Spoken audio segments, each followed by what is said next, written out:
when a room is buzzing. And this room is definitely buzzing.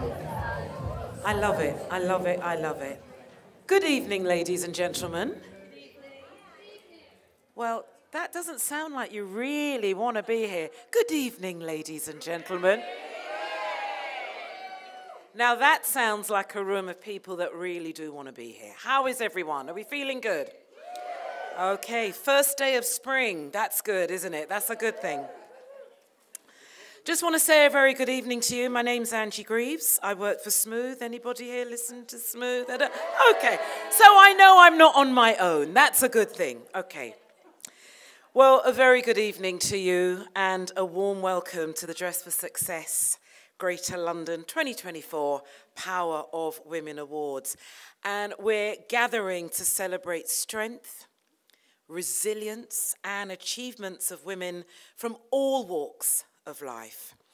And as one of your patrons, it really does fill my heart with joy to be standing here and seeing such a really beautiful, diverse and vibrant gathering, especially as we mark International Women's Month, and we've also had International Women's Day as well.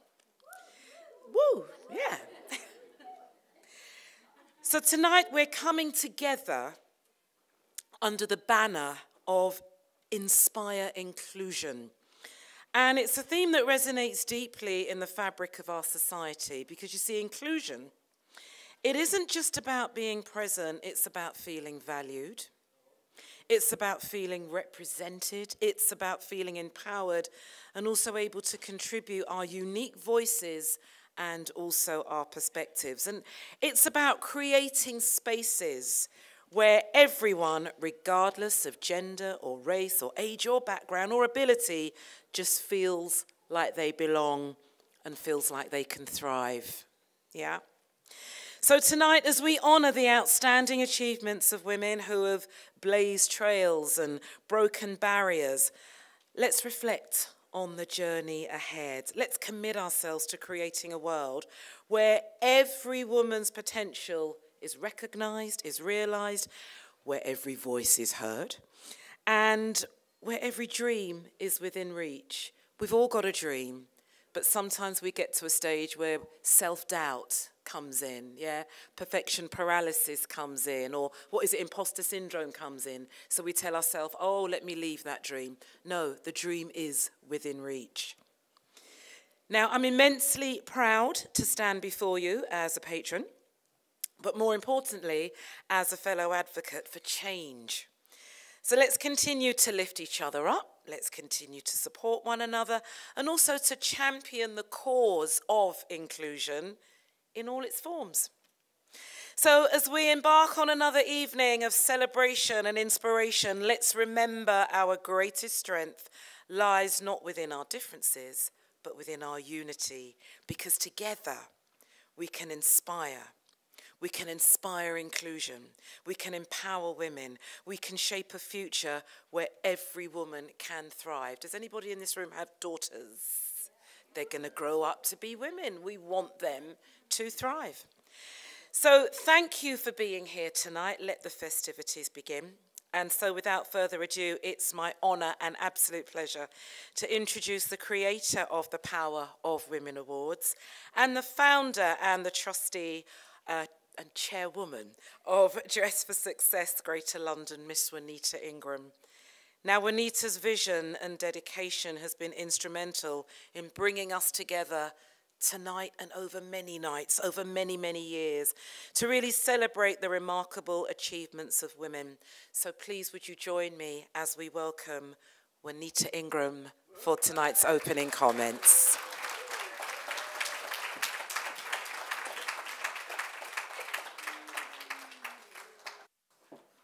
Thank you, Angie. That was a great welcome to a wonderful evening. Thank you all for being here. I am Juanita Ingram, and as she mentioned, founder and chairwoman of the Board of Trustees, and I'm just excited to be here and to look out in a sea of friends this evening. We are excited to celebrate Women's History Month and International Women's Day. And as we stand in the heart of London, I want us all to remember and think to ourselves about the power that we have to foster an inclusive world. The theme this year, and you know it changes every year for International Women's Day, but as Angie mentioned, the theme is Inspire Inclusion. And at Dress for Success Greater London, we believe in the strength of workforce development, the battle against poverty, and the empowerment of families through the economic independence of women. That's what we do. Our mission is not just about providing professional attire, although we do provide clothing, and I think that's what people know us for the most. But I like to tell people we dress women from the inside out.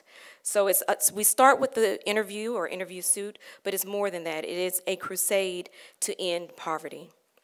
By helping women to become employed, we're not only transforming individual lives, but we're also installing a powerful ripple effect across communities and generations.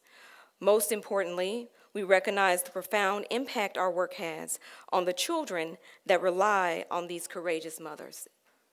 Our efforts go beyond immediate benefit of employment. We're nurturing the foundation of the entire family and providing children with greater stability, with hope, and with an example of empowered and independent role models, and that's in their mothers. So the work that we do extends beyond the individual. We are helping entire families.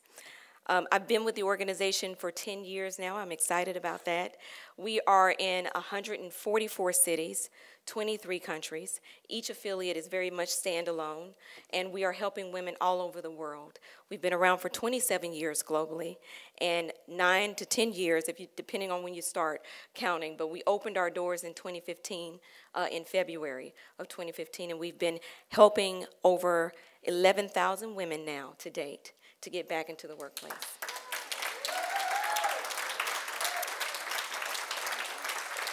This would not be possible without some amazing people. Our volunteers, for one. We are very much a very lean organization. You'd be surprised about the number of people that we have technically working for us.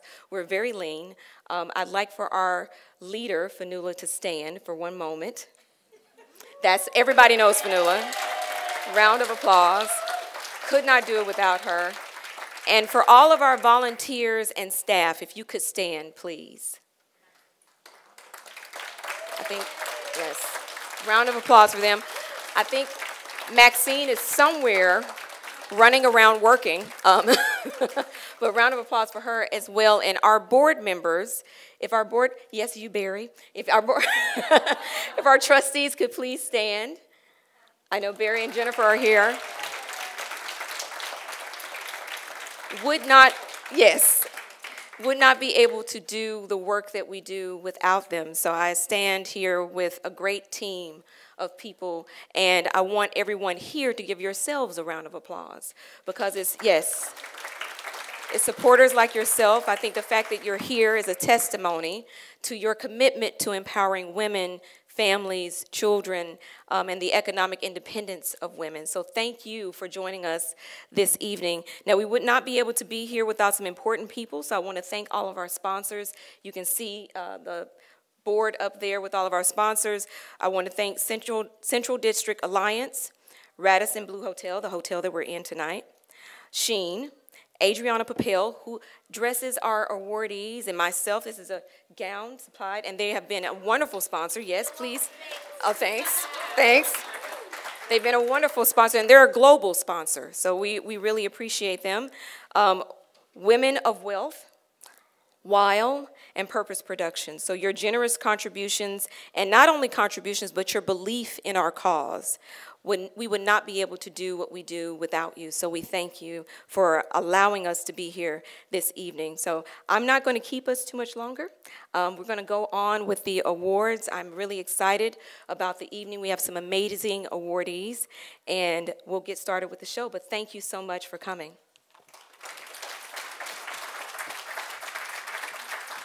I'm going down to get the script to come right back up. So. This is how you know you age. I'm supposed to have I went and got a new prescription and they said, oh, you need progressive lenses. Just call them bifocals and just say that's what I need. But my contact lenses are not. So I'm going to do this and it's going to be okay. It's going to be fine. This is very small print. I'm regretting this now. All right. The first award of this evening is the Power of Women in Sports. It is my profound honor to introduce the recipient of this year's Power of Women in Sports Award, Anita Asante. Yes. And I'm going to read her bio aloud, but I already confessed to her as I read over it in practice. I kept saying to myself, oh my God, she's amazing, oh my God. So I'm not going to insert that, but it's going to be ringing through my head. A Titan on the football field, Anita's career is a testament to excellence, resilience, and an unwavering power of determination. With 71 international caps for England, her journey spans an incredible 14 years, including a pivotal role in Great Britain's team at the 2012 Olympics. Anita's debut on the international stage in 2004 marked the beginning of a stellar career that saw her competing in 2 Football World Cups and 3 UEFA European Championships. Notably, she was chosen to kick off the first ever women's Olympic football match for Team Great Britain at the London Olympics, etching her name in the annals of sports history. Beyond her remarkable achievements on the pitch, Anita's transition to coaching, notably with Bristol City and later with FA's England U23s, showcases her commitment to nurturing the next generation of talent. Her influence extends beyond the field as a respected voice in the media, working for BBC, ITV, Sky Sports, and a columnist for The Guardian. Anita uses her platform to champion the causes that are closest to her heart. A passionate advocate for Show Racism the Red Card and Amnesty International UK, Anita has dedicated herself to fighting for equality across gender, race, and LGBT+ communities, making her not just a champion of football, but a champion of justice. Tonight, we are celebrating Anita.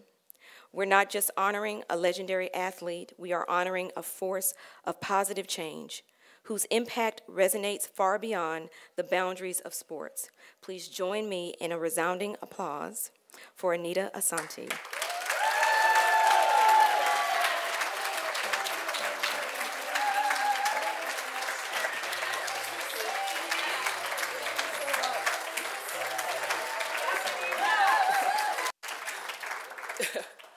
Thank you so much, Juanita, and to all of you here today.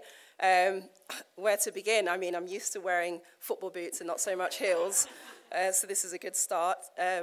Yeah, you know, for me, when I was growing up, I was just this kid from northwest London playing in the ball courts of my estate, and I was told that girls weren't allowed to play football. That was the genuine truth. And for me, you know, if I couldn't play football, I didn't feel that I could exist. It was a part of me. It's what gave me confidence and self-esteem and was something that I could, you know, express myself.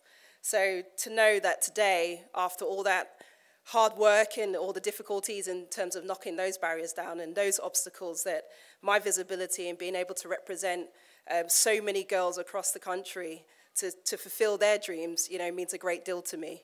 But I think, you know, inclusion, from my experience, shows that we get the best of every individual when we make those open environments where people can just be their authentic selves.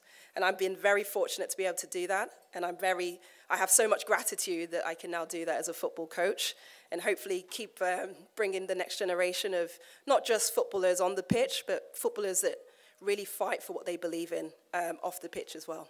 So yeah, that's all I really wanted to say. But you know, I'm just so privileged to be in this room with so many champions of women, and you know, I feel greatly empowered, and I feel even more energized to do what I do in my area. So thank you all. Yeah, thank you for listening, and thank you for the award. All right, the next award is the Power of Women in Business Leadership. And that award goes to Vanessa Kingori, a luminary whose illustrious career in the media industry has been marked by groundbreaking achievements and unwavering commitment to diversity and social responsibility.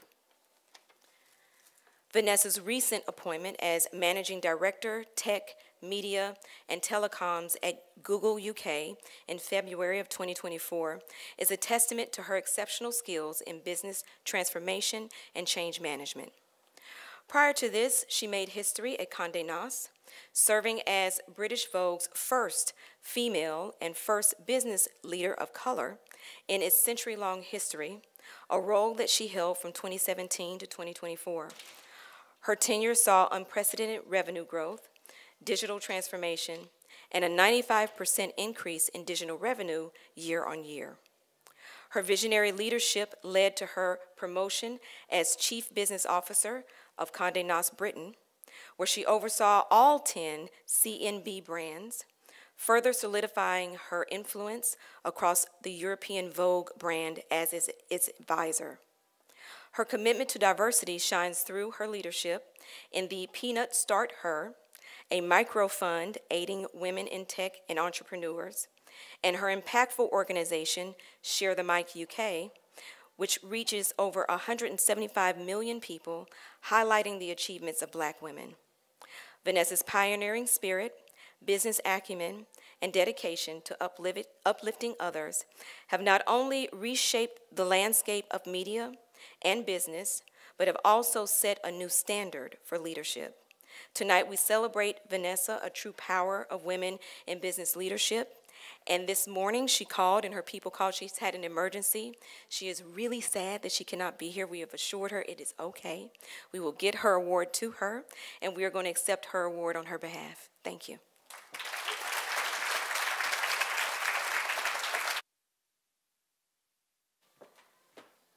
Okay, I'm going to try a phone, hoping that's going to be better for my old lady eyes. My name is Jennifer Schneider, and I am a trustee of this incredible charity, and so grateful and honored to be in your presence this evening. I'm presenting 2 awards this evening. The first is Power of Women in Advocacy for Jay Howard. Continuing our celebration of extraordinary women, we next honor Jay Howard, a trailblazer whose impact reverberates far beyond the realms of television and into the heart of advocacy. As a standout star of Channel 4's Married at First Sight UK, Jay captivated viewers with her unapologetic authenticity and northern charm. Yet, it is her unwavering commitment to disability advocacy, stemming from her own experience with limb difference, that we recognize tonight with the Power of Women Award in Advocacy Awareness. Bless you. Jay has not only raised awareness for the limb difference community, but has also embodied a spirit of resilience and empowerment. Her work extends beyond personal achievement, and she has cultivated a supportive community, rallying behind her as the most followed female cast member on social media from her series. Her advocacy shines as a beacon of hope, showing the power of visibility and representation. As an ambassador for REACH, the UK's leading limb difference charity, Jay has turned her personal journey into a source of inspiration and support for young people and their families. This role brings her story full circle, from feeling isolated to connecting with others and becoming a pivotal figure in the community. Recently recognized at the House of Lords for her contribution, Jay's influence is undeniable. Her mission to mainstream limb difference awareness and her dedication to the disabled community exemplifies the profound impact one individual can have. Tonight, we celebrate Jay. Let us acknowledge her as a formidable advocate who continues to proudly represent the disabled community, pushing boundaries and inspiring change. Her journey is a powerful reminder of the difference we can make when we embrace our stories and advocate for inclusion and understanding. Can we please welcome Jay Howard to the stage?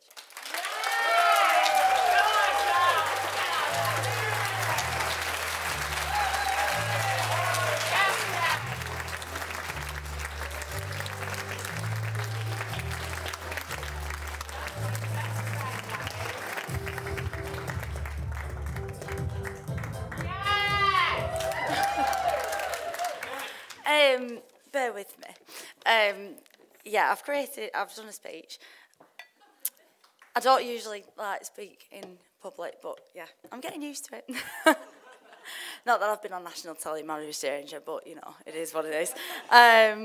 Obviously that didn't work out, but it's all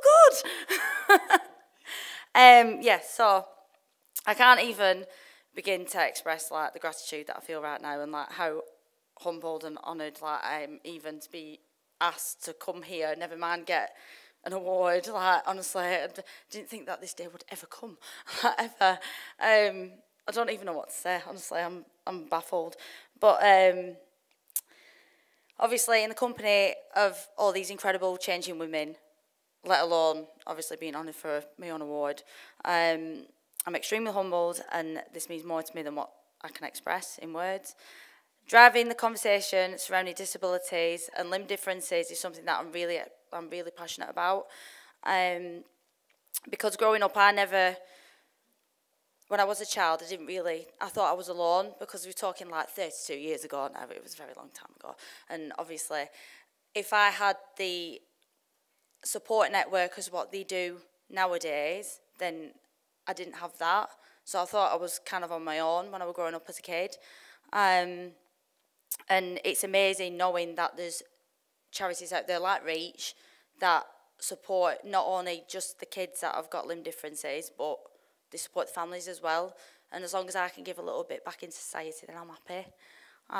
As long as I can help children along the way, like gain the confidence, knowing that you can do this, and you know you are who you are, and be proud of who you are. Like I used to think when I was a child that I was never good enough, and I had this like immense feeling of being accepted, and I was a people pleaser, because I used to think if I people please them, then people will like me. But that's not the case. Sorry, I'm going off track. I've just like left my speech. That was until that my mum was introduced to Reach, the UK's leading limb difference charity for young children, for which I'm incredibly honoured to now be an ambassador for. Reach introduced me to like family of children with limb differences, and that is really the start of me learning about myself and who I really am. The past 12 months of my life, I could have never imagined it being this way. Appearing on an international renowned TV show and opening up emotionally about my life experiences was something that I never saw myself doing. Obviously that happened.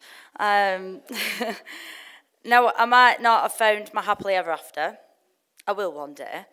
But instead, I found myself, and I can truly and honestly say now that I love myself wholeheartedly and fully, whereas 12 months ago I couldn't say that. Yeah. Thanks, guys. Thank you. Obviously, there's been times in my life where I felt an immense need to feel accepted by others, frightened that I'll never truly be accepted because of the way that I'm different. I've never been, like, obviously I've been a people pleaser in the past, but it is what it is. I'm not that anymore. But I can honestly say now that I don't feel that way. I might only have one arm, but I am just as driven to do and achieve everything that anybody else can. It might just take me a little bit longer, or I might need to approach it in a different way, but I'll get there in the end, and that's all that matters. And that's what I want to put forward to kids that have got limb differences as well. If they've got, you know, the support, then that's great. And the world would be a boring place if you were just normal. What is normal nowadays? There is no normality. Like, every single person has, like, a positive impact on people, whether if you're different, you know, like I said, what is normal. And I know that I'm rambling on now, so I do apologise. The world is changing for the better, and I am proud to do my part in a positive light, impacting the disabled community and as a disability advocate for the generations to come. Every single one of us on this planet is an individual and completely different from one to another, so why worry about trying to fit in when you can stand out instead?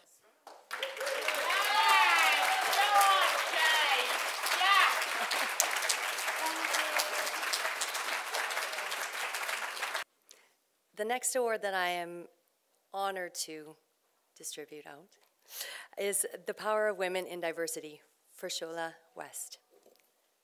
As we continue to celebrate the transformative power of women across various sectors tonight, we turn our attention to a luminary in the realm of marketing and advertising, Shola West.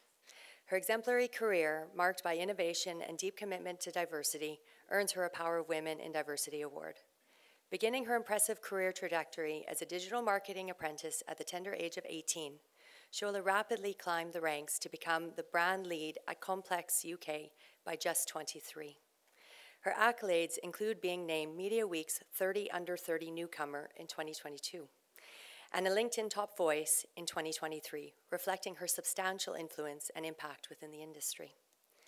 Shola's dedication to the next generation is unwavering. She has built a vibrant community of over 30,000 ambitious Gen Z individuals, actively opening doors for them through strategic partnerships with influential organizations such as Channel 4 and the Department of Education. Her pioneering work in this area has not only been recognized by notable publications such as Business Insider, The Sun, and the Evening Standard, but has also set a benchmark for meaningful engagement and empowerment of young creatives. Shola West's contributions go beyond her professional achievements. They embody a steadfast commitment to fostering an inclusive and diverse future on the media landscape. As we honor her tonight, we not only celebrate her past achievements, but also all of her ongoing impact in her work, inspiring and guiding the next generation toward a more inclusive and diverse industry. Can you please help me welcome Shola to the stage?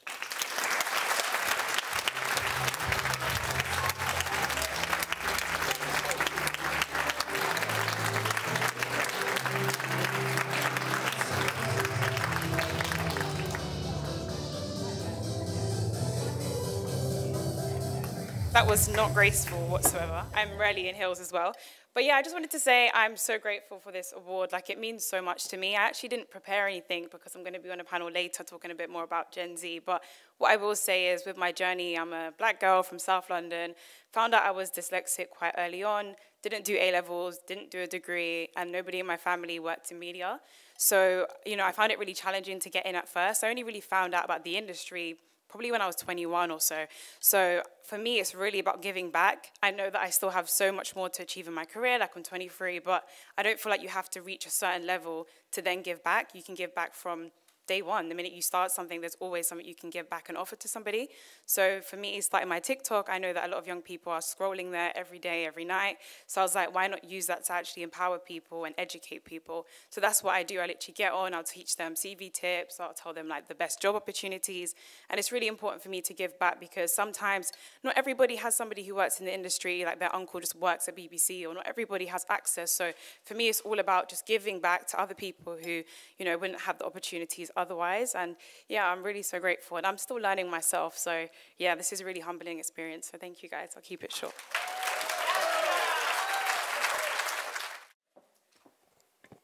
I'm not going to sing, Andy, so don't worry.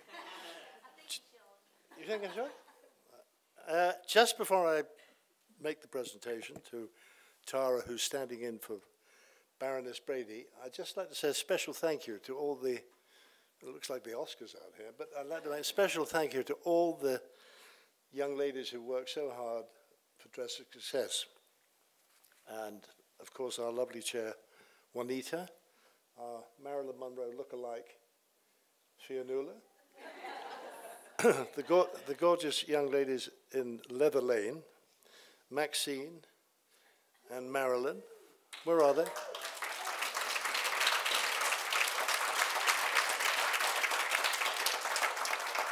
And all the volunteers. And if you're lucky enough to have a day with them, and you can see what happens in the beginning and what happens in the end, they are absolutely fantastic.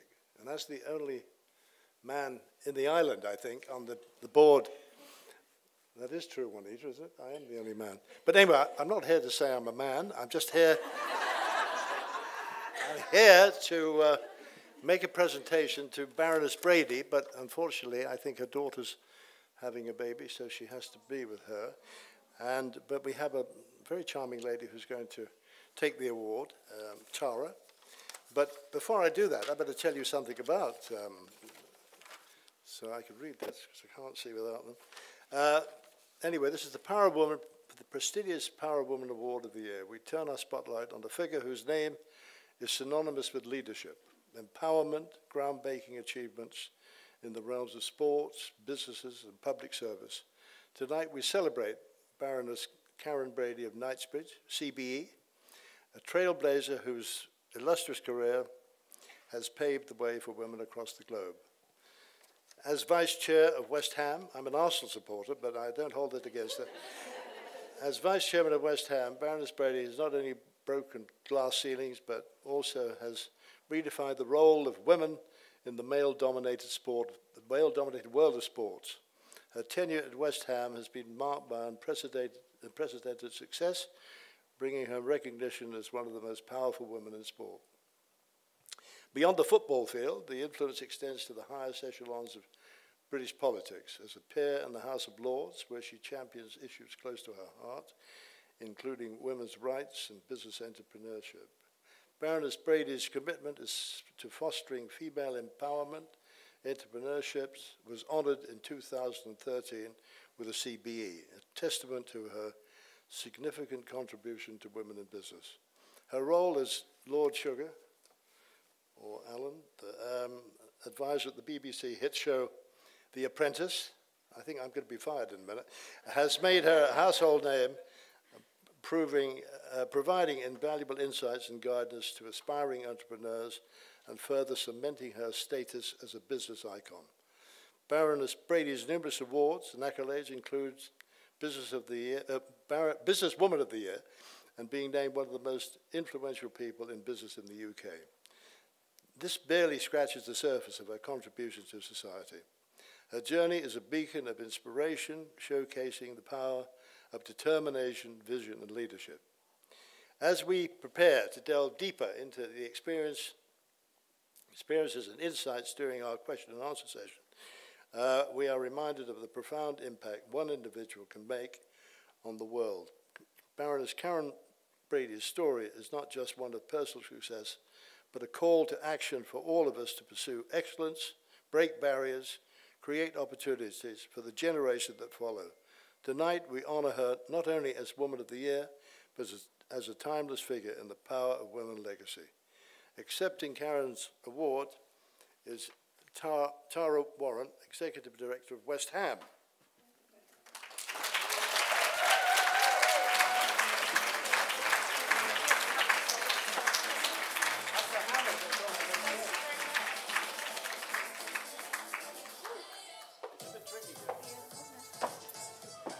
Hello. I understand there's a video, so I've been told I definitely don't have to say anything, but I have to say it's been amazing to be here and listen to all these great stories. And the one thing I would say, first of all, Karen absolutely did intend to be here herself. It's an amazing, hopefully we'll have some amazing news soon, because she is going to be one of the most glamorous grandmas, most dressed for success grandmas you could imagine. But she absolutely, the one thing I will say, she absolutely does what it says on the tin, so she thoroughly deserves this.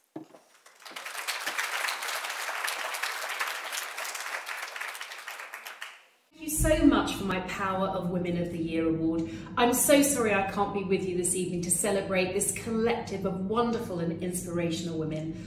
I'm so proud to have been a Dress for Success ambassador for almost 4 years.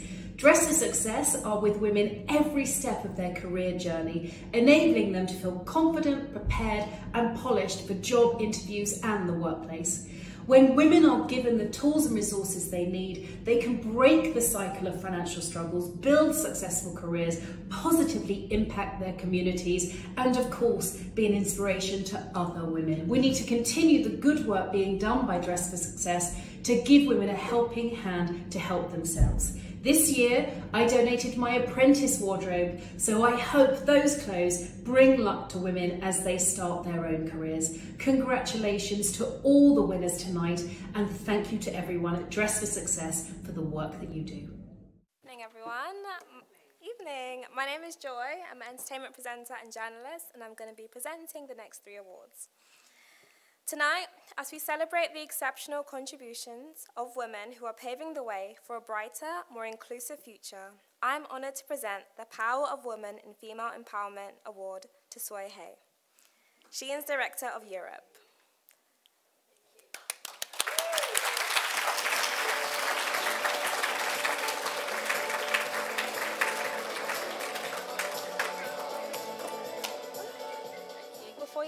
I'm going to read your incredible bio Oh, so okay. people can hear.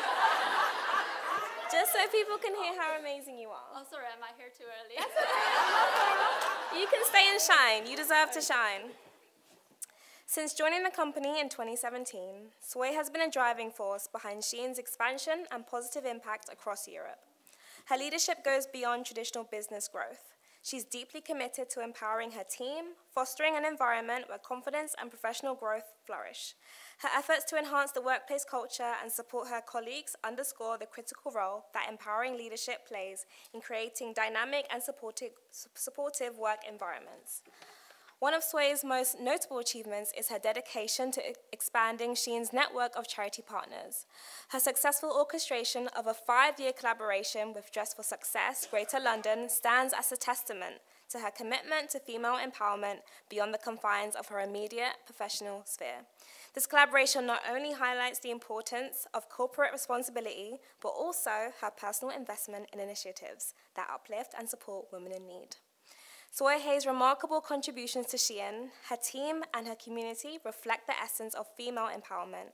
Her work embodies the spirit of this award, showcasing how visionary leadership and a commitment to positive change can make a profound difference in the lives of women and in society at large. As we honor Sway Hayes tonight, we celebrate not only her professional accomplishments, but also her role as a catalyst for female empowerment and social responsibility. Her achievements remind us of the powerful impact that compassionate, forward-thinking leaders can have on the world.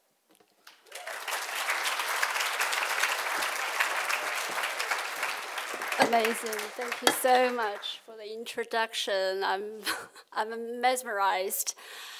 Thank you also, Fionnuala, Juanita, and Dress for Success for this award. I feel absolutely honored and privileged to stand in front of so many amazing people, men and women, to celebrate female empowerment.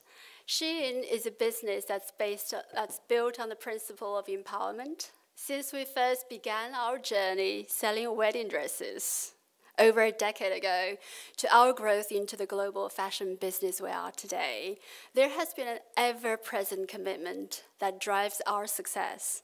That is our commitment to empower our customers to enjoy the beauty of fashion through making very inclusive products, fashion items, and very affordable clothing through our global network reaching women in 150 countries in the world.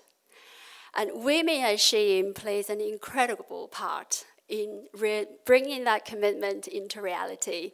Did you know that 2 of Shein's 4 co-founders are women? And 40% of our senior leadership are female. And over 55% of our global workforce are women. So our commitment to empowerment actually extends beyond our customers and our colleagues. That's why when I first met Fionnuala back in 2019 during COVID, and when Shein had the opportunity to support the great work they do, it just felt like such a natural fit. So it was a very, very easy decision for me, and we were absolutely delighted to be able to support the vital and truly life-changing work that Dress for Success does. And we're very proud to share that over the past 5 years, we have successfully supported 400 women in the UK on their journey to economic independence. And that is just the beginning.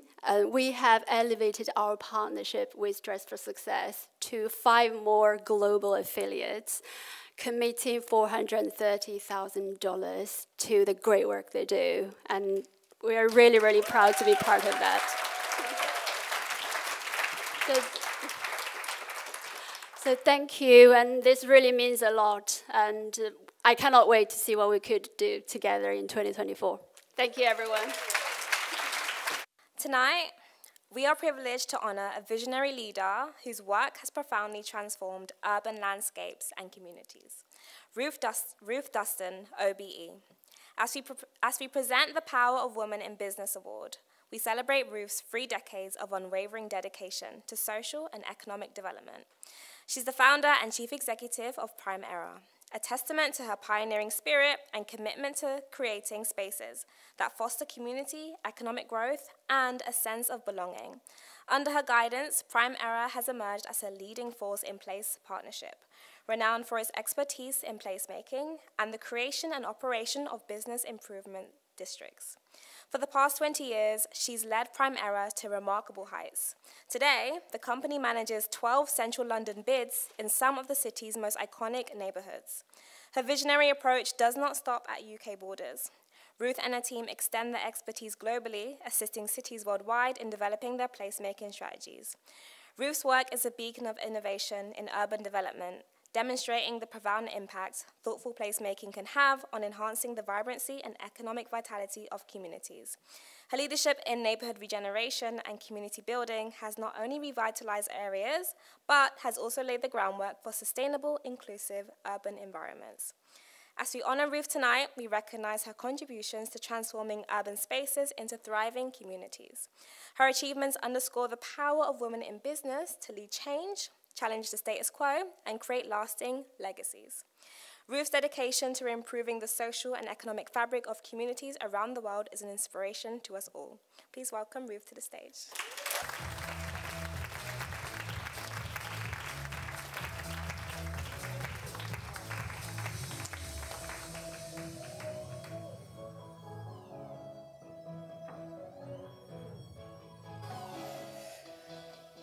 Well, good evening and thank you. I must say I had nothing prepared because I had no idea that I was supposed to obviously say a few words, but a few I shall say.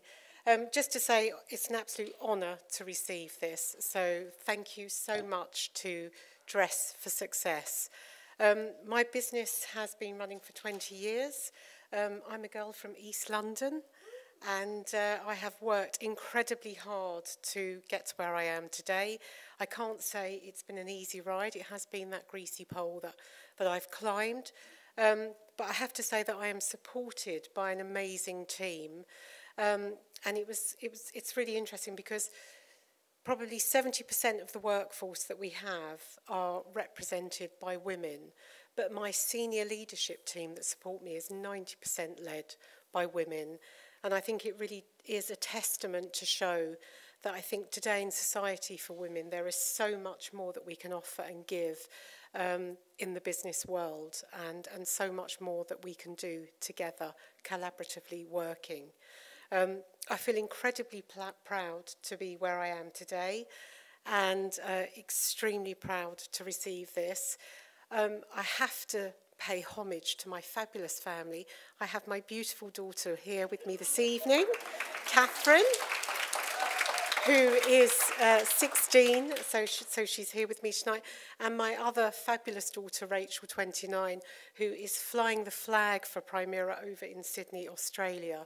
So obviously a big shout out to her, and because of the time difference, she clearly couldn't dial in for this evening. But thank you all, and obviously we love supporting Dress for Success. We work with the fabulous Debbie Akehurst, who is our Chief Executive at the Central District Alliance, and they are one of the primary sponsors for this evening, and we are delighted to be able to have that opportunity to work with all of you, and long may that continue. So thank you very much.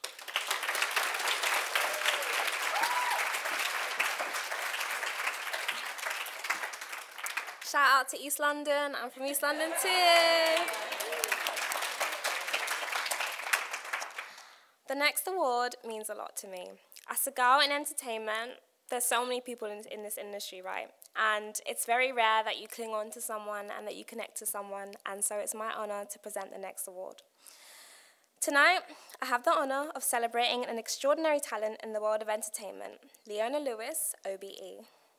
As we bestow upon her the power of women in entertainment, I do so with great admiration for her remarkable achievements in music and her commendable dedication to philanthropy. British global singing sensation Leona Lewis has left an indelible mark on the music industry with over 14 million records sold worldwide.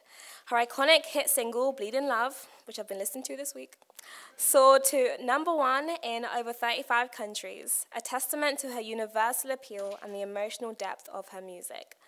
Her exceptional vocal range and ability have not only captivated audience around the globe, but have also earned her critical acclaim, including 3 Grammy Award nominations, 7 Brit Award nominations, and victories at the MTV VMAs and the World Music Awards. Beyond her musical talents, Leona has emerged as a fervent philanthropist, using her platform to champion causes close to her heart. Her commitment to making positive impacts on the world has been recognized with an OBE for her contributions to music and philanthropic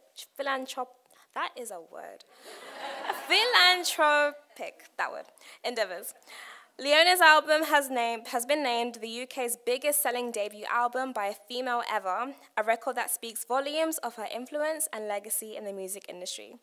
As Leona accepts this award virtually, we celebrate not just a stellar career in entertainment, but a life lived with purpose and passion. Her journey from a hopeful young artist to a global superstar and a champion for charitable causes embodies the essence of the power of women in entertainment. Leona, your voice, both in song and service, inspires me and us all to dream bigger and to strive to make a difference in the world.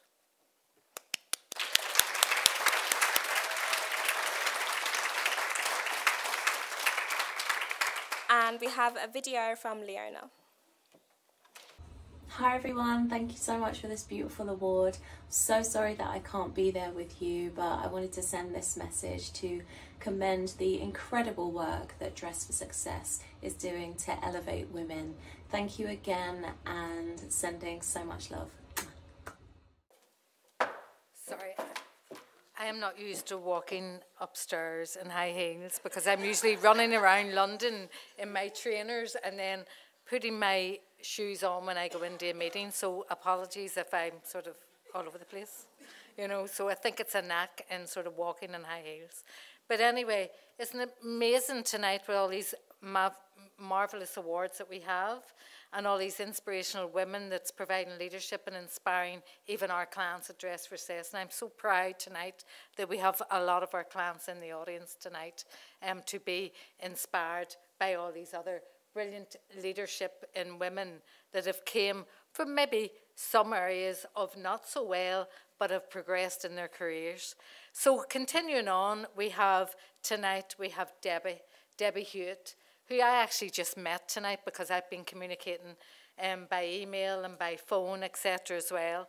And I've read into Debbie's background, and one of the reasons why we did nominate Debbie tonight was because of her inspirational career and because of being an inspirational leader in women. So we honour Debbie tonight, Debbie Hewitt, who's MBE, with the Power Women in Leadership Award, recognising her trailblazing roles across major organisations. At the non-executive chairman of Visa Europe Limited, the Football Association, and I really need to talk to her about it because my kids are Arsenal supporters, and CompareTheMarket.com and White Stuff Limited, and the first elected female British Vice President of the FIFA Council. Debbie has redefined leadership in traditionally male-dominated fields. Brilliant. Also, as well, her journey from a management trainee at Marks & Spencer's, which is amazing, to the first female MD of an RAC Road PLC and chair of the Football Association, showcases a career defined by pioneering achievements and a commitment to excellence.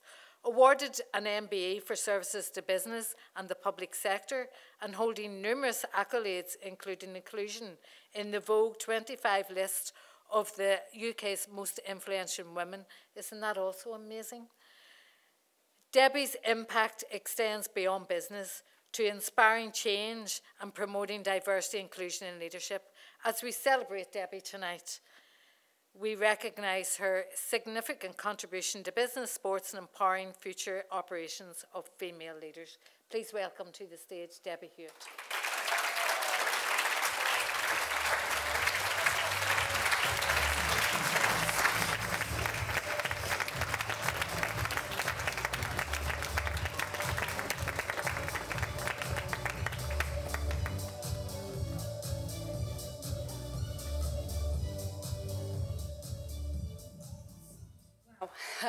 I'm not normally speechless, but that didn't sound like me.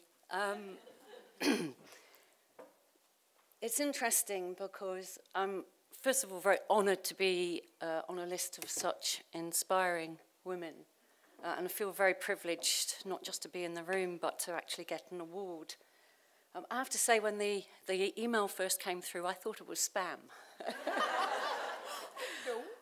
I've never got an email before saying we want to give you an award, so it took a little while for the news to sink in. And as some of you have heard, I chair the Football Association, and you've heard from Anita, her journey. The Football Association is not known for inspiring inclusion, and particularly not for women. When I was a young girl, women were banned from playing football, shows you my age, but from 1921 to 1971, we were actually banned from playing football. Now, I tell my daughter that had they allowed women to play football, I would have been Anita Asante. That's not true. But here we are, fast forward 50 years, and it's the fastest growing sport in the world, bar none. It has one of the most influential roles on society. It's our national game. But thanks to pioneers like Anita and to our lionesses, it's actually making such a substantial difference to society. Through the progressive leadership and success of those lionesses, we have been able to attract over £500 million of funding from government for access to sport for youngsters in this country, done entirely through those women. And it says something about people like Anita and her colleagues, that they don't just go for the tournament, they don't just go for the cup, they want a legacy. And what an incredible legacy that is. Just a couple of weeks ago, International Women's Day, we had 450,000 girls participate in our initiative, Let Girls Play. Just 2 years ago, that was 90,000, incredible growth. So thank you. There's two people I do definitely want to just call out in the audience. Caroline, wherever she is, I can't see you, who nominated me. I've worked with Caroline. There's a saying, you know, you send the lift back down. Caroline has sent the lift back down to me. So thank you for doing that. This means the world to me. And to my husband, Paul, who's been there throughout my journey in the good times and the not quite so good times. And he believes in me probably more than anybody in this room.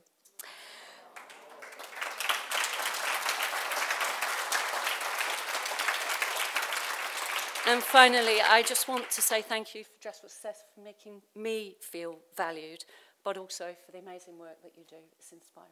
Thank you.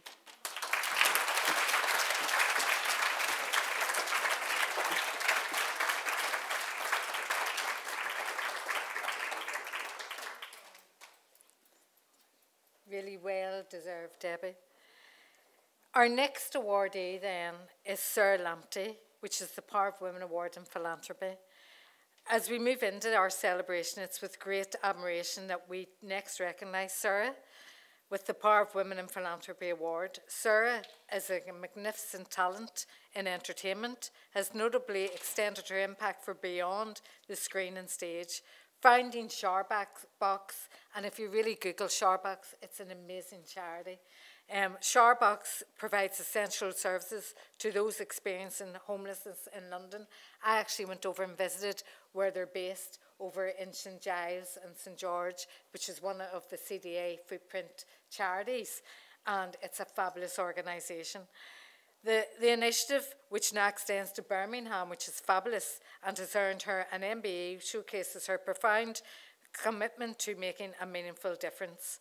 Sarah's remarkable journey from presenter and DJ to a social activist and philanthropist undercuts the essence of true philanthropy, using one's platform and resources to uplift the most vulnerable in our society. Her efforts with Sharebox eliminate the power of innovative solutions to long-standing social challenges, and her dedication to enhancing the dignity and quality of life for individuals facing homelessness. And I'm sure you are all aware, in London there's a big increase in homelessness. I've seen it, especially post-pandemic. As we honour Sarah's contributions, we are reminded of the significant impact that comes from blending passion with purpose. Her work exemplifies how creativity, compassion and determination can encourage and coverage to address critical needs and inspire change. Sarah Lamptey stands as a testament to the transformative power of women in philanthropy during forward initiatives that not only meet immediate needs but also pave the way to lasting social improvement. Please welcome to the stage Sarah.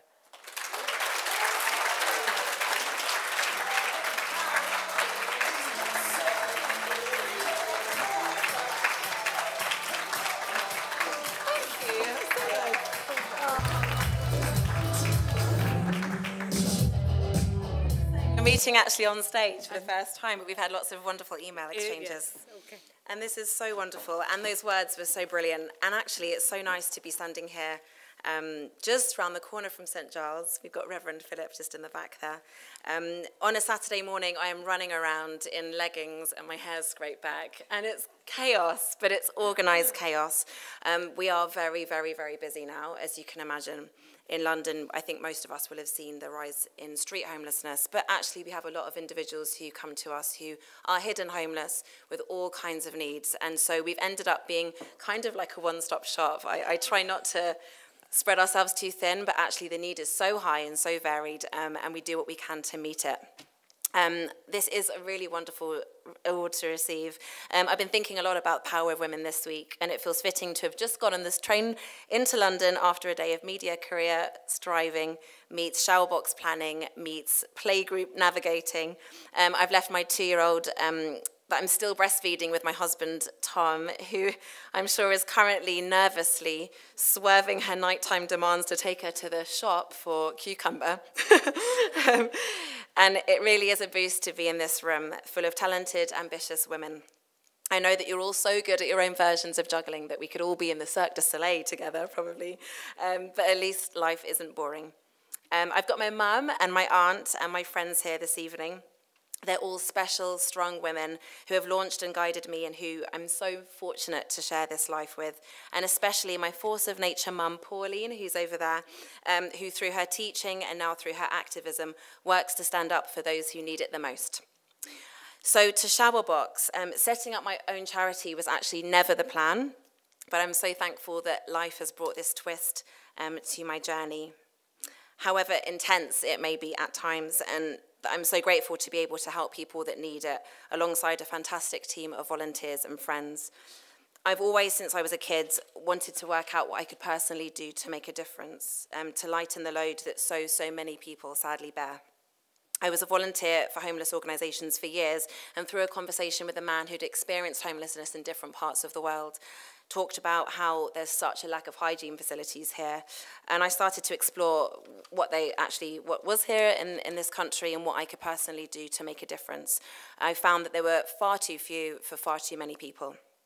I thought about the impact a shower would make mentally as well as physically, the impact it all has made to us, getting clean this morning, how we feel putting on our clothes, the boost in self-esteem, and that's what I love about Dress for Success as well and the work that you do. And I love the kind of correlation there. The boost in self-esteem, like I said, but the reduction of stigma from public, the ability to access public services such as libraries, the ability to go to toilet, the ability to not be harassed by stations, to not be homeless and move through the world as part of society, and of course to find and to keep a job. I fundraised and bought a shower trailer in 2018. At that point, I couldn't drive. I actually learned to drive so I could pull it across London with P plates. I'm not even sure how legal that was. Plugging into outdoor garden taps at churches and shelters across London and offering a shower for anyone who needed one. We're now a volunteer base of around 60. We run a Saturday project, like I said, from St. Giles, just around the corner by Tottenham Court Road. We're about to launch in Birmingham. On our busiest session last summer, we gave 70 showers, but 150 more people came for underwear, toiletries, and the sense of community. So that's over a couple of hundred people. That's typical now. We see a few hundred people every Saturday morning in London. The need just grows and grows with a 25% increase on our numbers year upon year. And we know that demand will reach such a massive high this summer where we need so many volunteers and so many resources and so many bits of underwear. Our project is actually very expensive because we give out new underwear and new toiletries to as many people as possible, whilst, of course, trying to take as many donations in. It's not always possible. The charities that used to support us are so overwhelmed because the need in this country is so, so high now. So we have individuals coming out of our shower, though, and they're seemingly so much lighter, and they say they feel human again. They say they feel alive again. And when you hear those words, you do whatever you can to help. So it's showerbox.org for more information. Thank you.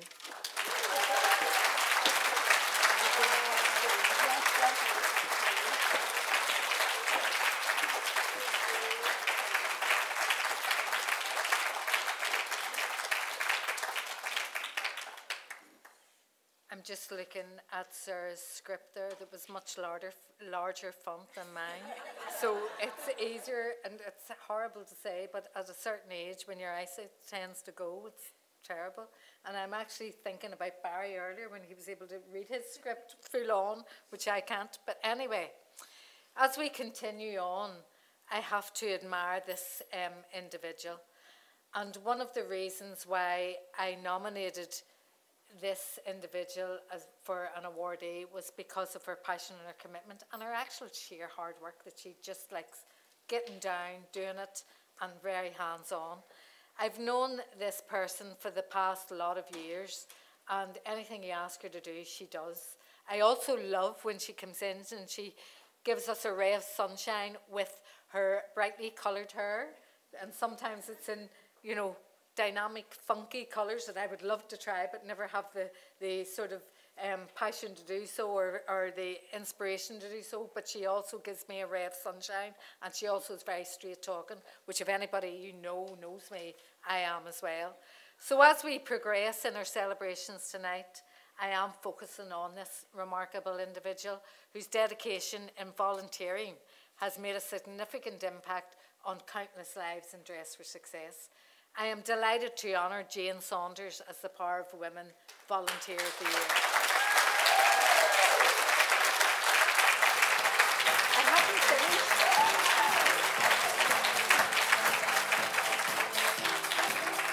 finished. Jane's journey from, I hope everyone can hear me, can they? Because I'm quite small and sometimes but I have a really loud Irish accent, so hopefully you do. Jane's journey from a varied and successful career with NatWest RBS through pivotal roles at the Refugee Council at Chickenstead Theatre to her individual contributions to Dress for Success Greater London. And I have to say, and I have to recognise this, Jane just gets her hands dirty within Dress for Success, and that's what we need. Not everybody does it. She opens the boxes, she culls her clothes, she does everything that we need to do that we can't afford to pay for people to do. She's a life dedicated to service. Following her retirement, Jane chose to dedicate her time and skills to volunteering, initially a few times a month, but now she comes in once a week, maybe more. Her work with Dress for Success Greater London is a testament to the profound difference an individual can make. Jane finds joy in volunteering, a sentiment that fuels her commitment to supporting our clients. Witnessing and transformative impact, I really could say that, effect of her and her fellow volunteers' efforts in clients' confidence and self-belief is her greatest reward. Dress for Success, the clients not only look great, but also feel empowered to tackle their professional and personal challenge head on. Jane's story is a powerful reminder of the impact of volunteerism. Her dedication serves as an inspiration to all, showcasing how giving back to the community can enrich the lives of others and bring immense fulfilment to our own. As we honour Jane tonight, we celebrate not just her contributions, but the spirit of volunteerism that she embodies. Please welcome on board Jane.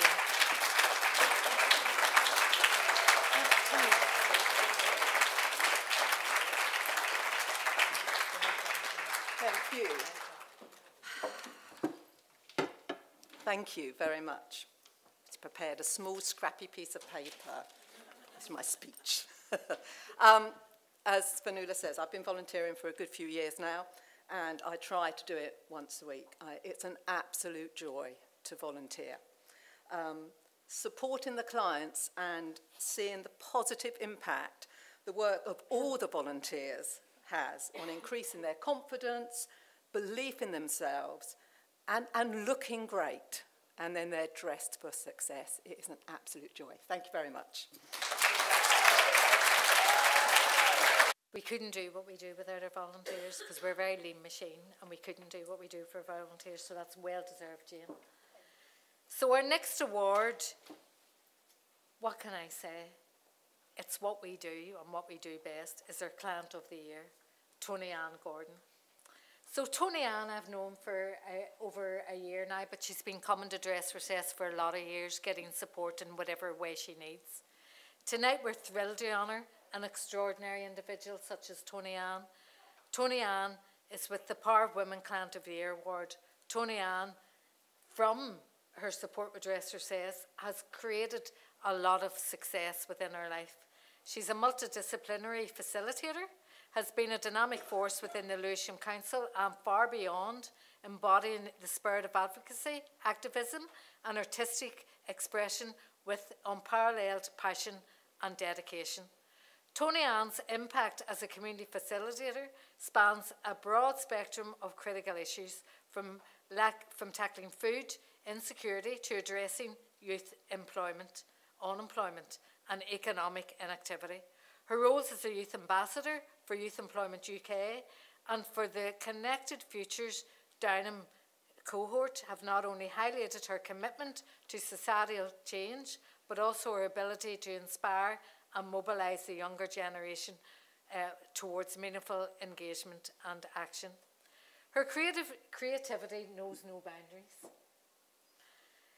She has complete passion for impact as a community facilitator, spans a broad spectrum of critical issues from everything. Her creativity knows no bounds, as Tony Ann has lent her voice to various mediums: voiceovers, spoken word, singing, I haven't heard that yet, Tony Ann, podcasting, hosting and public speaking, each further showcasing her versatility and ability to captivate audiences. Moreover, Tony Ann played a pivotal role as our client model, helping us launch the Curve collection with our sponsor, Sheen. Her participation, and she was fabulous, if you look at her photographs, she was fabulous in that. Her participation not only contributed to the initiative across all sectors, but also set a powerful example of inclusivity and representation in the fashion industry. Tony Ann Gordon truly embodies the essence of community leadership and artistic expression. Her unwavering dedication to the betterment of society makes her a beacon of inspiration in Lewisham and beyond. We are really honoured to award Tony Ann the Client of the Year tonight. I mean, her passion and commitment even goes far and beyond what we do at Dress for Success and shows our journey of success in showcasing Tony Ann as being one of our success journeys. Please welcome to the stage Tony Ann.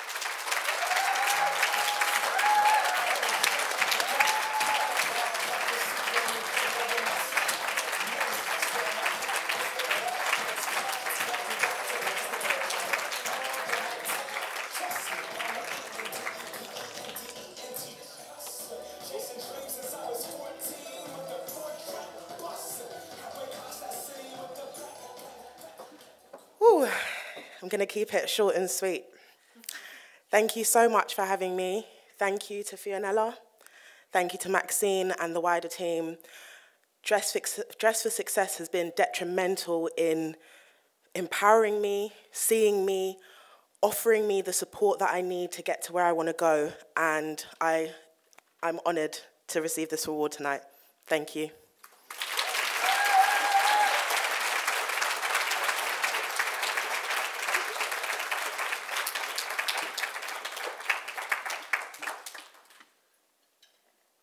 Okay, so that's all the awardees segment finished. Now we're going to treat you to a very short Q&A session. And tonight we're honoured to embrace the powerful message of this evening. We're about to enter into a very short Q&A on what it means. It aligns perfectly with International Women's Day theme, Inspire and Include. So we are privileged to host a quick Q&A session with 3 remarkable women who embody the theme through their exceptional contributions and journeys. First, we will hear from our Client of the Year, Tony Ann, again. If you want to come up on stage, Tony, and take a nice, comfortable seat. And then we will look and followed by an awardee, which has the most fabulous costume on, which everybody is fabulous tonight, but Shola has a great costume on tonight, and then we will finish up with Soy from Sheen. So each of these women brings a unique story of perseverance, innovation, and impact, highlighting the importance of inclusivity in their respective fields. So please welcome on the stage our first question session with Tony Ann. Welcome. We're so proud of you. And we're going to keep this very short because we recognize that we've got a timeline, but we could spend all day talking to you in your amazing journey. I'm going to ask you a couple of questions here. Can you share with us how important and how your involvement with Dress for Success Greater London has impacted your journey, particularly in terms of empowerment and confidence boost it provided? For me, I grew up in a low-income background, so it was really hard for me to have things like savings, a rainy day fund, and thinking about progressing and bettering myself always came with that extra expense that I didn't have. Being a plus-size woman as well, it was always hard for me to find clothing that was on the cheaper side that could fit me. And working with Sheen and Dress for Success really allowed me to be seen, but it allowed a level of inclusivity that I hadn't experienced before, creating a capsule wardrobe for women to be able to access work and empower them so that they don't look different from their colleagues in the office is so important. And I think, working with places like Dress for Success to build that confidence is something that's ongoing. It's not something that you just do and you just leave. It's a network. It's almost like building an ecosystem of support. It's very powerful, yes. One more. As the client model for the launch of the Curve collection with Sheen, what was the most rewarding part of this experience for you, and how do you believe it contributes to the broader conversation about inclusivity in fashion? You may have already touched on that, but we're going to circle back to it. Yes, I slightly did. I mean, for me, going onto a website and seeing your image there, standing tall and proud, growing up as somebody that wasn't always accepted for how you look, how you walk, how you talk, it's just been formidable. I can now say that I'm a model, curve model. And a great one at that. If you haven't caught the campaign, she's amazing. Thank you. And I met some beautiful women on the night as well, Roselle. And, it's just lovely to be able to work with a big brand like Sheen. And I think when we talk about social impact, this is the definition of that. There is a level of responsibility we all have as consumers, but also there is a level of corporate responsibility to give back and make sure that we're building in the same communities that are investing in that company and giving back to people to allow them to be empowered and go forward and do great things as well. Absolutely. Yes. Last question, okay? Dress for Success Greater London plays a crucial role in supporting women to achieve economic independence. How has your relationship with the charity influenced your views on the importance of community support and empowerment? I think the relationship between I and Dress for Success has amplified the urgency that I feel towards helping women. And I think that it's something that I'm hoping will blossom into not just clothing in the future, but also the gender pay gap. It's great getting women into work, but that's a responsibility for all of us. It's not just women that should be having that conversation, and advocates can look like everyone in this room. So I urge you to go forth, talk about Dress for Success, talk about how we can help them with things like the Career Development Day, donating, but also talk about how we can aid them with closing that gender pay gap as well, so that the women that go into work looking fabulous can continue to afford those fabulous, beautiful, wonderful clothes. Fantastic. Thank you so much. Yes, round of applause. You are such an inspiration. You epitomize everything that we stand for. You are not only inspirational, but you are a powerhouse. And we are so very proud of you and everything that you have accomplished and everything you are going to accomplish. So thank you for sharing yourself with us. Thank you for sharing your journey with the rest of us tonight. Thank you. Thank you so much. Good to see you. You too. Yes. I've actually... We know each other, but we didn't know we were both doing this. So that's why it's know. like, hey, girl, but hey. But that's girl. the thing, like, I saw Shola on social media, and I literally messaged you. I was like, girl, like, how do I do what you do? Because it's like, you're giving opportunities. And I said it back to you as well. Girl, listen, like, yeah, but you're giving opportunities to so many people, which is so inspiring. And I know you touched on it earlier, but give us a whistle-stop tour of your journey so far, super quickly. Okay, cool. So I started as an apprentice in a tech startup. I was doing a digital marketing apprenticeship. I was there for a while and basically progressed into the B2B partnerships side of marketing. I realized that I like marketing, but I didn't really like the B2B too much, and I prefer B2C and mostly working with like Gen Z audiences like myself. I then moved to a media agency, OMD UK. That's where I had my first kind of big partnership. I was working on a campaign with Channel 4 and Barclays. It was a £1 million partnership. They trusted me to get it done. It did really, really well, and from there I really was able to progress. Then I moved to Complex UK, trying to keep it short without any of the challenges. But there was so many like this in between, but to summarize, that's basically it, yeah. Wow, that's amazing. And with your rapid progression, what advice would you give to young women looking to navigate and excel in this traditionally male-dominated industries? Yeah, so I have two kind of answers for this. The first one is if you can get a sponsor, they're really, really key. I really learned the difference between a mentor and a sponsor at that time, because mentors could be your friend, a neighbor, someone older than you, younger than you, doesn't matter. But usually, typically with a sponsor, they are more senior or they can make decisions that can really change your career. So I had one which was great. Again, they're not easy to find. How I found one was I was doing like good work, essentially, that was constantly shouted out in team meetings. He was there, and then we had a conversation, and it went like that. But then the second part of the advice is you can't always get a sponsor. You might not always have access to a mentor, but you'll always have yourself. So you kind of have to be comfortable with being uncomfortable, shouting at yourself, because the flip side to that is I had managers who didn't want to promote me or didn't want to like talk about me even though I was doing good work. So I would literally like send an email wrap round to my whole team being like, this is the campaign I'm working on, this is the results, these are the learnings, I think it's a good thing, we should be doing it. And I'll just send it to the whole team. And then it kind of forces everyone to kind of like be like, really great work, really great work. So I feel like ultimately you have to back yourself, because you can't always guarantee you're going to have that sponsor or that mentor. But if you can then get that, then that's obviously great too. Yeah, I've heard like, what's that phrase? It's like, you're your own biggest champion anyway. So yes, it's like, that. Yeah. No one's going to care more about your career and your journey than yourself, right? 100%. So. Your partnerships with entities like Channel 4 and the Department of Education have opened doors for so many aspiring creatives. How do you see these collabs evolving to further support diversity and inclusion for women in creative industries? Yeah, it's really important. I mean, like what I do, so for anyone who doesn't know, on TikTok, I basically promote all opportunities in the media industry. As I was saying before, I found it really hard to get in, but I know young people are going to be scrolling, so they might not find an Indeed ad or go on LinkedIn, but they might see the opportunity on TikTok. So I think having partners like Channel 4 really believe in what I'm doing and like work with me to, I basically go into their office, I show how cool it is, and I help promote their apprenticeships. It's just allowing them to reach people from different backgrounds that they might not have met otherwise. So I really encourage organizations to really think about how you're going to promote those roles to Gen Z and Gen Alpha, because they're not always going to be on LinkedIn, they're not always going to be on Indeed and those sort of things. So if you can work with career content creators and think a bit more creatively about how you promote to those generations, like you'll be in a good stead. 2 more questions for you. What initiatives or strategies do you believe are most effective in ensuring that women, especially those from underrepresented backgrounds, have equal opportunities to succeed in their careers? Yeah, I can really relate to this because as I was saying, like I'm from Croydon, and like when I was in school, they only really taught you about maybe being a nurse or being a teacher.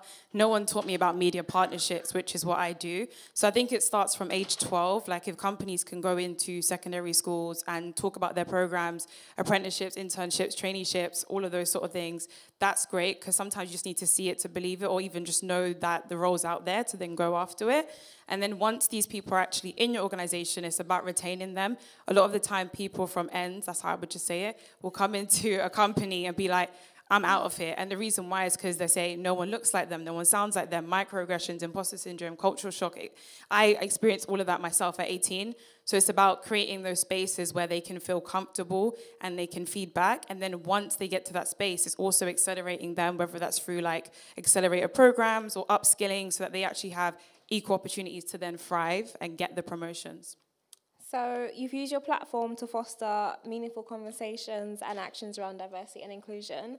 Looking ahead, what emerging trends or technologies do you think will have the biggest impact? I think it goes back to what I was saying at the beginning, the way in which companies will need to hire and attract Gen Z and then soon after Gen Alpha will be different. You won't just be able to put out an ad or spend all your money on recruitment agencies. You need to think a bit differently and more creatively about how you're going to be reaching them. So again, like this is what I do, especially in creative industry. So if anybody wanted to have a chat after this, I'd be more than happy to speak to you. I've got one final question. I just thought of it now. It's a journalist in me. I can imagine there's a lot of parents in the audience, and you said that you started working at 18, right? So 16 in 16, retail and yeah. then 18 office job, yeah. What would you tell your 18-year-old self that you'd want, you know, some children of parents to take away today? I would say don't listen to the crowd, because back then everyone was like, why are you going to do an apprenticeship? It's the BTEC version of uni. Because back then, okay, I guess apprenticeships were mostly construction. People didn't know that you could now do an apprenticeship and be a doctor, do all these other sort of careers, accounting. So I would say continue to just kind of explore what you want to do. Don't listen to other people, because it's honestly helped my career. I'm so glad I did the apprenticeship route. But if I had listened to other people, I don't know what I'd be doing. So I would definitely say, like, believe in yourself and just keep on going. Thank you so much. And can we commend her for the sleigh? Because this is bless. a lot. Thank you. This is my girl. Like, what the hell? Thank you. Wow. Thank you. Thank you so much. Thanks, babe. Thank you. Give you a little hug. All right. Final Q&A of the evening. We're so excited. This has been some great dialogues, quick and to the point. This has really been great. I'm excited to talk to you. You too. Yes. Thank you for having me. Thank you for being here, and thank you so much for everything that you're doing and that Sheen is doing for Dress for Success globally. We're excited about that. I just have a couple of questions. Absolutely. All right. So in your role as Sheen's Director of Europe, how have you actively worked to ensure that female empowerment is a core value within the company? And can you share any specific policies or initiatives that Sheen has implemented to support this? Yeah, absolutely. I'd like to talk about, address this point from three aspects. One is the Shein customers, because as a business, our success is, commercial success is important because it enables us to do the good things and give back to the community. So we put our customers at the front center of the business, and we're very lucky. We worked very hard to be voted as one of the most inclusive brands in the UK through our Curve range. And at workplace, I think as a leader myself, I'm a mother. I have a 6-year-old daughter. And I think is to lead by example and demonstrate that this is a workplace where you can actually have a family life, but also a successful career. So I try to lead by example. And also, I'm very lucky to work for a company where female power is very strong within Shein. All my bosses, the C-suite, we have a lot of women, which is extremely inspiring. I think it's to create a workspace where everyone feel like they can be themselves, whether it's men, women, or non-binary. We celebrate individuality, and I think that's really important. Fantastic. And I've had the pleasure of visiting your office in Singapore as well, and it is a theme. It absolutely is. Absolutely. Yes. Next question. The collaboration with Dress for Success Greater London is a notable example of Sheen's commitment to empowering women. Can you tell us more about this partnership and how it aligns with Sheen's broader goals of social responsibility and women's empowerment? Absolutely. Honestly, I was almost in tears when I saw Tonya looking so wonderful and sitting here having that panel discussion. It means a lot. The story of our Curve collection with Dress for Success came into a conversation when I had with Vanilla. we were talking about how, as a brand, we can support the charity beyond our donations.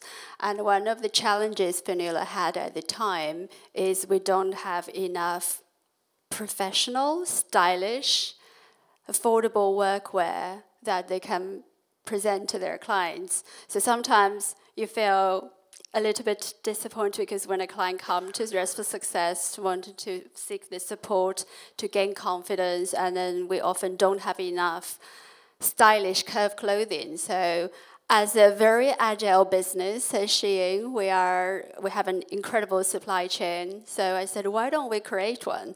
So we started the conversation and we started talking to the editor of Hello Fashion and Jill Wanners, who is super passionate about it. And we invited the editor to curate a capsule collection which enables the women to style for all occasions. So it's only 20 pieces, and then day to night, and all of different kind of occasions, and very stylish. So that's how sort of the partnership on this project started. And then we donated 1,000 pieces for the charity so that the stylist can have the resource to do the fantastic work they do. So I'm very moved to see Tony Ann, who was actually on our website as a model for our curve collection, and it's very, very well received by our customers as well. So that means a lot to us. Fantastic. And it was a fantastic collection, so thank you. Absolutely. Yeah. We actually have our photographer, Nian there, who did all the shoots and the creative direction here as well. So, yeah, thank you, Nian. Fantastic. Last question. As a leader, you've played a pivotal role in building Shein's workforce across Europe. What strategies do you employ to boost confidence, empower your team, especially women, in professional growth? I think it's to create a workspace where they can feel to be able to be themselves, and we see that a lot within our team, and we hear lots of feedback from our team members that they can actually pursue their dream and then be themselves. And secondly, I think is to celebrate success and little wins, because we need some positive energy. I think a lot of the time there's lots of negative news out there, and sometimes it can be a little bit depressing. So I think creating a culture of celebrating little wins is really, really important. And we integrate this celebration not just at our workplace, but also within our community, because as a business, we have a great business model and it's successful, and so we're looking to engage our teams to give back to the community. It's interesting we're talking about football. I can't say I'm a great football fan, but we are the first. I went to an Arsenal match in like a blue and red outfit, so it was absolute disaster. However, last year we were, female sports is also a very important part. I think in our society is very important for our well-being. We actually sponsored Britain's very first Women's Football Awards last year, and we're the founding sponsor for this incredible event, which has got a lot of support from the sports world, including male footballers who's got a lot of leverage in terms of the influence and communications. I think Harry Kane came as well, and Declan Rice to support the Lioness, and more importantly, a lot of grassroots footballers. The grassroots footballers is very difficult, particularly for women. Female grassroots footballers have a lot of areas where we could support. So I think it's to really write it in our DNA and live it in we look at our customers, put at their center, we empower them, and also our workplace, but also what can we do in the communities, and taking actions, celebrate little wins. I think that's really important. I think that's important in life. Absolutely. Really, yeah, absolutely.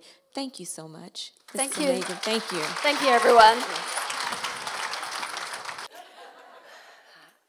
We alluded to this a little bit earlier this evening, but we wanted to take a moment to celebrate our incredible chair, who we have had leading us brilliantly, blazing a path forward, creating everything. We didn't have a charity until Juanita came, and she really did every single step from the ground up, her and Fanula. And at this milestone of 10 years, we really wanted to take a very special moment to acknowledge such an amazing woman who does everything so selflessly. She donates time and money and energy.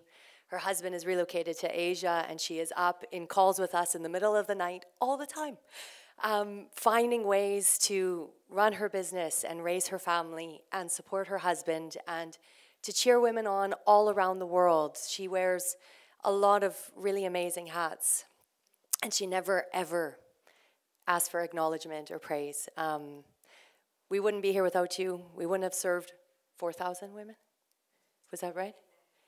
Yeah, 11,000 women. Okay, bad trustee. We wouldn't have done any of the amazing things that we have accomplished and all of the bright things ahead in the future, and have all you amazing people here to celebrate and to join in with us and to know about the incredible work that we do at this charity. So please, with a big round of applause, raise yourselves and let us please celebrate Juanita Ingram.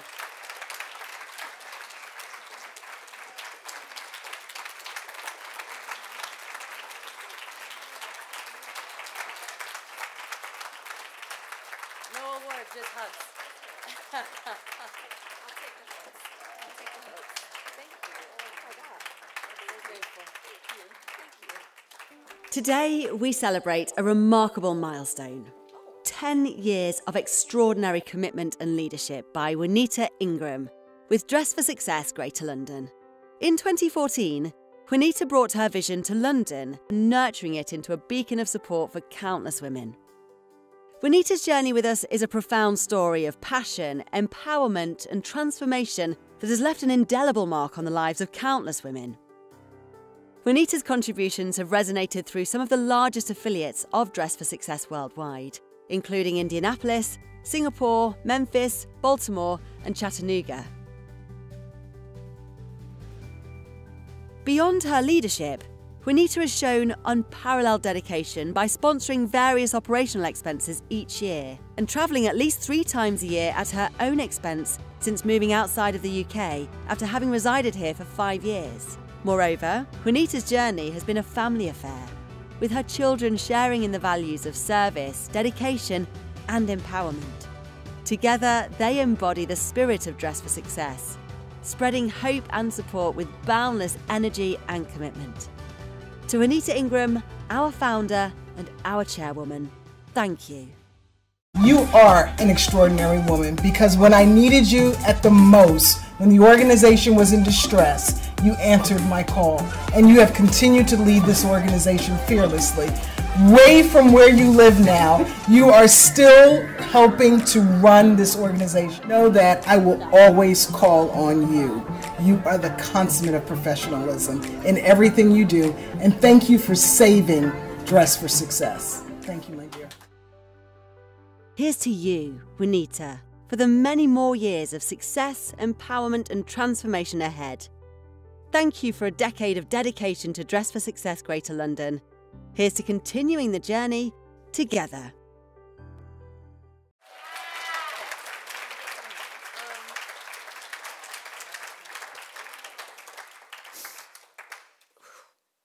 Okay. Oprah says you should never cry at work. All right. I won't keep you. Thank you. It's been a great 10 years. It really has. It's been great. I couldn't do all of this without everyone here, everyone, sponsors, trustees, family, friends. I can't believe my kids, yes. They all know every summer it's time to sort clothes. It's time to fold. But thank you for this. I don't know who to thank and blame for this. But thank you. I honestly don't know what to say other than thank you. People ask me all the time, why am I so passionate about the work that we do? And in 2008, during the economic crisis, I was made redundant. And so I know what it feels like to want to work and not be able to. It took me 11 months and 44 job applications to find my next position, and it didn't matter that I had a law degree and an MBA and all of these experiences. It didn't matter. And at some point in time, that experience starts to corrode your confidence, and you start to wonder what's wrong with me. And there's nothing wrong with you. And I just want every woman that walks through our doors to know there's nothing wrong with you. You are fine. It is the world that we live in. I had wonderful women in my life and girlfriends that rallied around me, and I just want to be the girlfriend for as many women as I can. So thank you.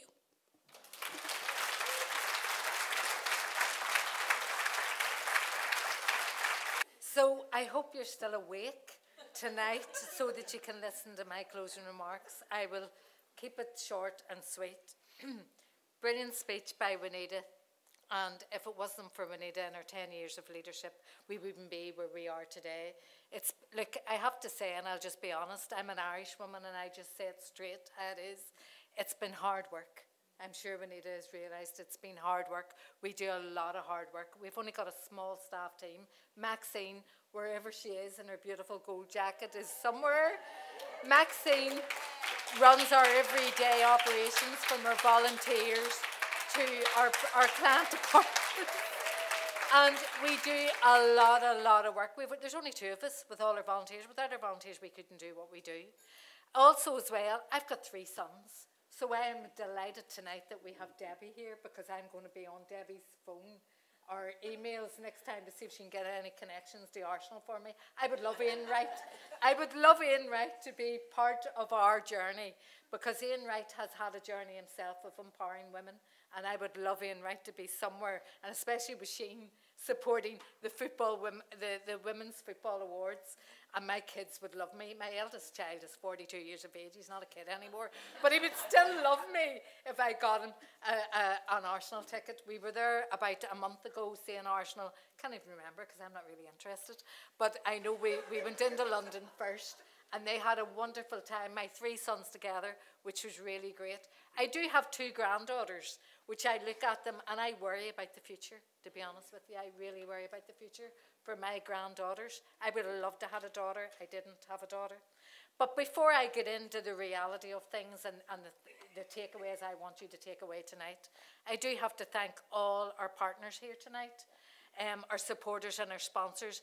Particularly, we're in the footprint of the Central District Alliance footprint, the Business Improvement District, which Ruth was being part of, and we're also in the footprint of Hatton Garden. So we cross over between Hatton Garden bid and the Central District Alliance bid, and without them we wouldn't have got this beautiful hotel tonight.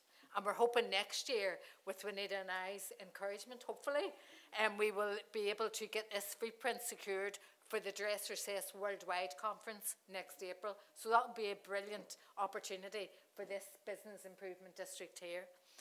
But also as well, I mean, I was thinking, and I have to say, I have to be honest, I always think about International Women's Day every year and what it means to us all. And does it really mean anything to us? And they always come up with these words like inspire and include and whatever, but does anybody ever really think about it? I actually looked at Instagram and LinkedIn and TikTok, and I'm not a Generation X person, Shola. And I was looking at all those platforms and was going, there wasn't really that much going on, really, I thought. So I sort of thought to myself, how do we inspire and include? And how do we overcome the barriers to inspire and include women in society?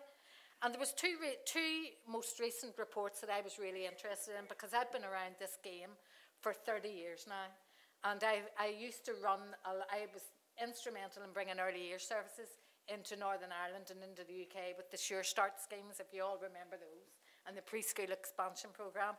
And that was sort of trying to overcome the barriers to childcare to progress women's careers. So there's two recent reports that were sort of helped by CDA and commissioned by CDA and partnership with a few others, called the Unbass report, which was addressing the inequalities, which we've a long way to go.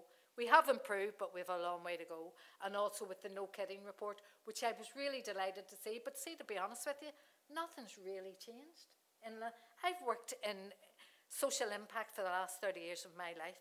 And I did a lot of my life with work looking at early intervention and childcare facilities, etc. And the same issues are still arising. We need better governance, basically, and that's what it is. So, you know, especially with the No Kidding, You mean, what does that do for our women? One, there's no accessibility. One, the affordability, especially in London, if you look at it, it's really absolutely appalling. And also as well, we have, I mean, it impacts our women's careers, pathways, because they're going to have to make realistic choices. What to do, stay at home, or do they go out? I mean, I know a daughter-in-law, I have a daughter-in-law, I should say. My daughter-in-law her 2 children are now 9 and 7, and they're my grandkids. And when she was going back to work, and she's a brilliant job, she actually had to make the decision, is it worthwhile me going back to work? And she actually went back to keep her career going, because if she didn't, she was going to be replaced by somebody else, which was unfortunate. So she decided to go back. Her childcare was a fortune, but she was actually working to pay her childcare, basically, and that was it, you know. So, you know, we have to question ourselves. Everyone in this room, have things actually changed? I mean, there was a few, I mean, Shola, I loved you tonight when you were talking about the Generation X, and I need to talk to you about that, because I am totally out of it, you know, and I don't know about it. My sons tell me about it, but I'm sort of older now, and I talk to all the time to our vice chair, Barry. At least our chairperson is really au fait with it all, but our vice chair, him and I always have these, are we too old for all this? What is this on about? But anyway, we also, recently, there was a few TikTok videos, and I did go on the TikTok, and there was also as well, there was an article in the Metro that I happened to get when I was commuting back home. And you know, they were questioning about, are we progressing for women, or have we progressed? Yes, we're doing a lot of things. A lot of things are fragmented, but I don't know, have we really progressed? And I'm really questioning that at the minute. Are we confident? Is women really confident, or do we wing it? A lot of the time we do. I know I wing it sometimes. I'll wing it. And yeah, a lot of the time people do wing it, you know. And are we sort of treated as being equal, really? And I know there's a lot of men and the women, there's a lot of supporters of men and the women in the room who really do advocate for. I heard from Debbie tonight about how supportive her husband is, and that's brilliant. I mean, throughout my life, I've got 3 sons, and hopefully I've reared them well. They really are supportive of women, and they are. But you know what? How do we help to address all these issues and all these barriers? Well, I have to say, and I'm really biased, what we do at Dress for Success does help to address these barriers. What do? We address the confidence issues. What do?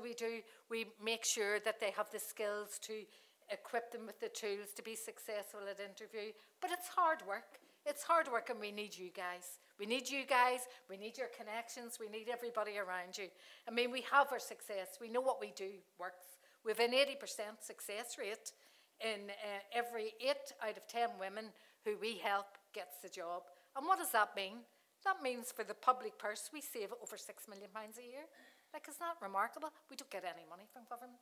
We're starting the negotiations, but we haven't got any money in the past 10 years from government, apart from a very small amount of placements. So we do need your help. We rely heavily both on individual donations, and we rely heavily on corporate donations and our sponsorship. I mean, we're delighted that we have multi-year sponsorships, such as Sheen, who sponsors every year, such as Wealth for Women, who are here, such as Central District Alliance, and I can't go through everyone, but we do have multi-year donations. We couldn't simply do the work we do without it.